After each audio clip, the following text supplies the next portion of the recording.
ఆంధ్ర తెలంగాణలో తక్కువ ఫీజులతో high quality results ఇస్తున్న ఏకైక సంస్థ తిరుమల్ ఐఏఎస్ ఇన్స్టిట్యూట్. ఒక మనిషి జీవితంలో ఎదగాలంటే ఆస్తులు పెంచుకోవడం అనేటువంటి కాంక్ష కూడా పెరిగిపోయింది. దీనికి షార్ట్ కట్ ఏంటంటే కబ్జా. ఇప్పుడు అలాంటి కబ్జాదారుల గుండెల్లో సింహ స్వప్నం హైడ్రా. అసలు హైడ్రాకి ఈ పవర్ లేదు, ఆ పవర్ లేదు, ప్రతి దానిలో ఇన్వాల్వ్ అవుతుంది. గత 44 సంవత్సరాల్లో మన చెరువులు 60% పైన కబ్జా అయిపోయింది అనేది 1025 చెరువులు ఉన్నాయండి హైదరాబాద్ ఔటర్ రింగ్ రోడ్. ఆ చెరువులు పోయాయనుకోండి, ఇదేదో కొత్తగా ఏదో అనాలోచితంగా చేసింది కదా. ఫస్ట్ ఈ విధ్వంసం ఆగాలి. కానీ చెరువుల పరిరక్షణ విషయంలో ఒక్క రోజులో మొత్తం మార్చేస్తారా మీరని? హైదరాబాద్ని ముఖ చిత్రాన్ని మార్చాలంటే ఒక రోజు, బట్ బిగినింగ్ అయితే చేయాలి. టార్గెటెడ్ గా కొంతమంది పొలిటీషియన్స్ పైన హైడ్రా ఫోకస్ పెట్టింది. మీకు మల్లారెడ్డి అనే పేరు అంటే పడదని అసెంబ్లీలో కూడా విన్నాం. అది ఆయన ఆవేదన. గారు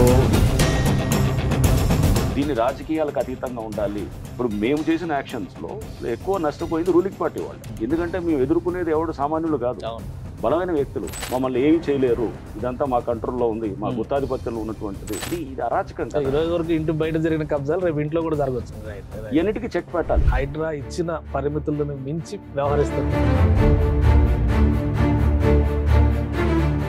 కన్వెన్షన్ విషయంలో నాగార్జున గారు తర్వాత కూలగొట్టిన తర్వాత కూడా ఒక స్టేట్మెంట్ ఇచ్చారు. అసలు కేసు కోర్టులో ఉండగా ఇల్లీగల్ గా మా ప్రిమిసెస్ లోకి వీళ్ళు చొరబడ్డారు, మేము కేసు వేస్తామని. నీ పర్మిషన్ ఎందుకు తీసుకోలేదు నువ్వు అనేది అడుగుతున్నాం. అలాగే ఇప్పుడు కేవీఆర్ పార్క్ అల్లు అర్జున్ గారి కేసులు వేశారు కోర్టులో, అది పబ్లిక్. సో రకరకాలు ఉంటాయి ఫ్యాక్టర్స్ అన్ని పనిచేస్తున్నప్పుడు మనం కొన్ని సందర్భాల్లో అంటే ఒక క్రిటిసిజం రీజనబుల్ గా అనుకో తీసుకుంటాం. సో ఈ హైడ్రా సక్సెస్ రేషియోలో రంగనాథ్ గారు అంటే హైడ్రా అంటే రంగనాథ్ గారు అనే ఇమేజ్ వచ్చింది. తప్పకుండా తప్పు చేస్తే కనుక రేపు తప్పించుకోలేము. వ్యవస్థలు పటిష్టంగా ఉంటాయి. ఒక ప్రాబ్లం నుంచి మనం సిస్టమిక్ రెస్పాన్స్ ఒకటి ఉండాలనే దాంతో ఈ హైడ్రా అనేది కాన్స్టిట్యూట్ చేస్తుంది. నమస్తే, నేను Keshav. Welcome to Suman TV. ఒక మనిషి జీవితంలో ఎదగాలంటే స్థిరపడాలంటే ఎంత సమయం కావాలి?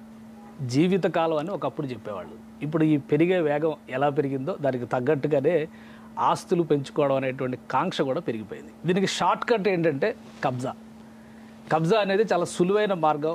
ఎక్కడైనా ఎలా అయినా అక్రమ మార్గంలో సొంతం చేసుకుంటే అమాంతం తమ విలువ పెరిగిపోతుందని ఆశించే వాళ్ళు ఎంతోమంది ఉన్నారు. ఇప్పుడు అలాంటి కబ్జాదారుల గుండెల్లో సింహస్వప్నం హైడ్రా.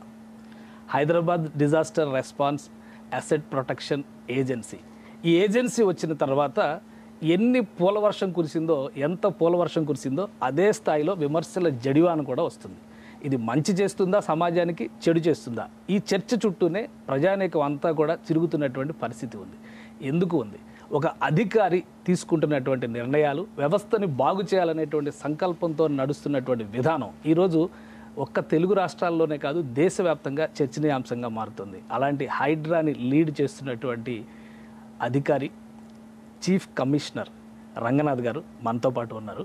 హైడ్రా పనితీరు గురించి ఆయనతో మాట్లాడదాం. రంగనాథ్ గారు నమస్కారం. నమస్కారం సార్. మీ పర్మిషన్తో చాలా సందేహాలు ఉన్నాయి కాబట్టి ఇందులో లీగల్ ఆస్పెక్ట్ కూడా చాలా ముఖ్యమైనటువంటి అంశం అని అందరూ భావిస్తున్నారు కాబట్టి హైకోర్టు అడ్వకేట్ ఊసా రఘు గారిని కూడా ఈ డిబేట్లో ఇన్వాల్వ్ చేస్తున్నాను. రఘు గారు, welcome to the debate. Sir, first point, అసలు హైడ్రాకి సంబంధించి బేసిక్ ఆస్పెక్ట్లోనే కాన్స్టిట్యూషన్ ఆఫ్ హైడ్రా చాలామంది చాలా మాటలు చెప్తున్నారు. అసలు హైడ్రాకి ఈ పవర్ లేదు, ఆ పవర్ లేదు, ప్రతి దానిలో ఇన్వాల్వ్ అవుతుంది. అసలు ఏంటి concept behind creation of HYDRAA? ఎందుకు చేశారు? రైట్ కేశవ్ గారు, ఇందాక మీరు స్టార్టింగ్లో మీరు చెప్పడం కూడా ఇది అంటే కబ్జాలు ఇవన్నీ దానికి అన్చెక్డ్గా ఉండటంతో అంటే ఒక ప్రాబ్లం నుంచి ఎప్పుడైనా ఒక సొల్యూషన్ అనేది వస్తుంది. ఒక ప్రాబ్లం నుంచి ఒక రెస్పాన్స్గా ఒక ఇన్స్టిట్యూషన్ అనేది క్రియేట్ చేయడం జరిగింది అనమాట. సో ముఖ్యమంత్రి గారు అట్లానే ప్రభుత్వం కూడా ఇది అంటే ఈ కబ్జాలు ఇవన్నీ కూడా విచ్చలవిడిగా జరుగుతున్న ఈ నేపథ్యాన్ని దాన్ని దృష్టిలో పెట్టుకొని లేదు ఒక ఇన్స్టిట్యూషన్ ఉండాలి, ఇది అన్నిటిని కూడా చెక్ చేయాలి. దీంట్లో కబ్జాలు కూడా జరిగేటటువంటిది ఓన్లీ కొన్ని ప్రదేశాల్లో ఎక్కువ జరుగుతాయి. అంటే లైక్ ఇప్పుడు మనకి ఎవరికి సంబంధం లేనటువంటిది గవర్నమెంట్ భూములు ఉంటాయి, ప్రభుత్వ భూములు, లేకపోతే కనుక అంటే ప్రభుత్వంకి సంబంధించిన ఉన్నా కానీ కూడా దాన్ని పట్టించుకోవడంలో కొంత పర్యవేక్షణ లోపం ఉండవచ్చు. లేకపోతే ఇట్లానే చెరువులకు సంబంధించిన భూములు ఉంటాయి, దాంట్లో టెక్నికల్గా కొంతమందికి ఏంటంటే శిఖం పట్టాలని కాస్త టెక్నికల్గా వాళ్ళకి ఆ దారం ఒకటి దొరికేటప్పటికి కబ్జా చేయాలంటే కావాల్సింది ఒక చిన్న దారం అండి. దాన్ని పట్టుకొని సిస్టమ్ని మేనేజ్ చేస్తూ మ్యానిపులేట్ చేసుకుంటూ దాన్ని తీసుకోవడానికి ప్రయత్నం చేస్తాం. సో చెరువుల దగ్గర పార్కులు, ఇదైతే పార్కులు కానివ్వండి, రోడ్లు కబ్జాలు, లేఅవుట్లు మాయించేయటం, కొంత ఉన్నటువంటి సిస్టంలో అన్రిజిస్టర్డ్ లేఅవుట్స్ అనేటటువంటి వాటిని కొన్ని ఉండటం, గ్రామ పంచాయతీ గతంలో పంచాయతీ అప్రూవ్డ్ లేఅవుట్స్ అని, ఈవెన్ అప్రూవ్డ్ లేఅవుట్స్లో కూడా హెచ్ఎండిఏ అప్రూవ్డ్ లేఅవుట్స్ లేకపోతే డిటీసీ అప్రూవ్డ్ లేఅవుట్స్లో కూడా ఈ పార్కులు, ఓపెన్ స్పేసెస్ అనే వాటిని కూడా ఎవడు పట్టించుకొని పబ్లిక్ ప్లేసెస్ కామన్ గా ఆక్యుపెన్సీ అంటే జనరల్ గా అందరికి సంబంధించిన ఆస్తులు ఇవన్నీ మనందరి ఉమ్మడి ఆస్తులుగా తీసుకోవాలి. ఒక చెరువు అయినా కానీ, ఒక ప్రభుత్వ భూమి అయినా కానీ, ఒక పార్క్ అయినా కానీ, ఒక రోడ్ అయినా కానీ, ఇవన్నీ మనకు సంబంధించినటువంటి ఉమ్మడి ఆస్తులు, అంటే ప్రభుత్వ ఆస్తులు, కమ్యూనిటీ అసెట్స్ కింద తీసుకోవాలి. దీన్ని విచ్చలవిడితనంగా దీనికి కనుక కబ్జాలు జరుగుతుంటే కనుక ఒక ఏజెన్సీ దీన్ని చెక్ చేయడానికి ఆవశ్యకత అనేది ప్రభుత్వం దాన్ని ఆ ఆవశ్యకతని దాన్ని దృష్టిలో పెట్టుకొని, అంటే ఒక ప్రాబ్లం నుంచి మనం సిస్టమిక్ రెస్పాన్స్ ఒకటి ఉండాలనే దాంతో ఈ హైడ్రా అనేది కాన్స్టిట్యూట్ చేయడం జరిగింది. రైట్, హైడ్రా కాన్స్టిట్యూట్ చేసినప్పుడు హైడ్రా అనేది ప్రభుత్వానికి ఎగ్జిక్యూటివ్ ప్రభుత్వం గవర్నమెంట్ ఇస్ ఎగ్జిక్యూటివ్. సో ఒక ఎగ్జిక్యూటివ్ దీంట్లో ఏం చేశారు, ఒక గెజెట్ ద్వారా, ఒక జియో ద్వారా దీన్ని క్రియేట్ చేయడం జరిగింది.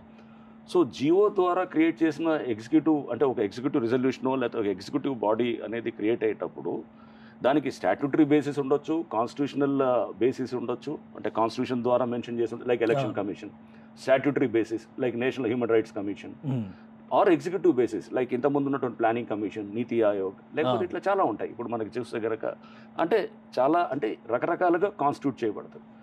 ఏది చేసినా కానీ కూడా దానికి తప్పకుండా చట్టబద్ధత ఉంటుంది. కానీ హైడ్రా క్రియేషన్కి సంబంధించి ఓన్లీ కూలగొట్టడమే పని, దీనికోసమే క్రియేట్ చేశారు, ఇటువంటి ఆలోచన ఎక్కువ ప్రజల్లోకి వెళ్తుంది. What is the reason behind that? ఎందుకంటే మీరు చేసేటువంటి యాక్టివిటీలో ఒక 3-4 టైప్స్ ఆఫ్ యాక్టివిటీస్ కనిపిస్తున్నాయి. రైట్, కూలగొట్టడం అనేది హైలైట్ అవుతుంది. ఎందుకు?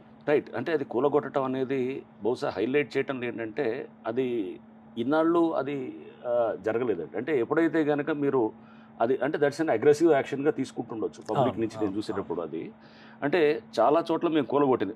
బంబ్రుక్ దౌలా అని చెప్పేసి ఒక చెరువులో మేము కూలగొట్టడానికి అక్కడ మేము ఫస్ట్ చేసిన వన్ ఆఫ్ ద డెమాలిషన్స్లో ఆ చెరువులో ఆ స్ట్రక్చర్స్ అన్నింటినీ కూడా గత చాలా సంవత్సరాలుగా నోటీసులు ఇచ్చారు, స్పీకింగ్ ఆర్డర్లు ఇచ్చారు, అన్నీ ఇచ్చిన తర్వాత కూడా ఫైనల్గా అంతా చేశారు, కూలగొట్టాలనే నిర్ణయం తీసుకున్నారు కానీ కూలగొట్టలేదు. ఓకే, అంటే కింద పిల్లికి గంట కట్టడం అనేది జరగట్లేదు అనమాట.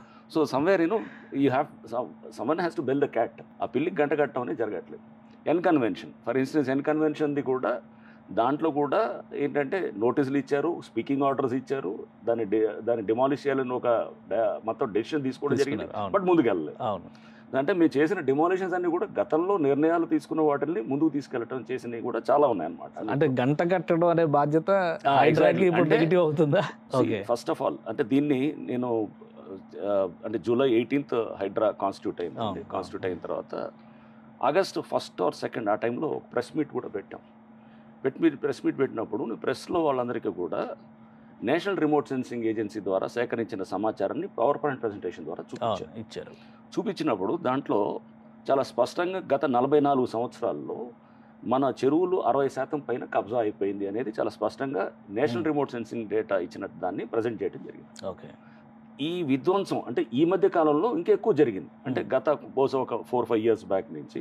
ఎందుకంటే ల్యాండ్ రేట్లు విపరీతం అయిపోయింది.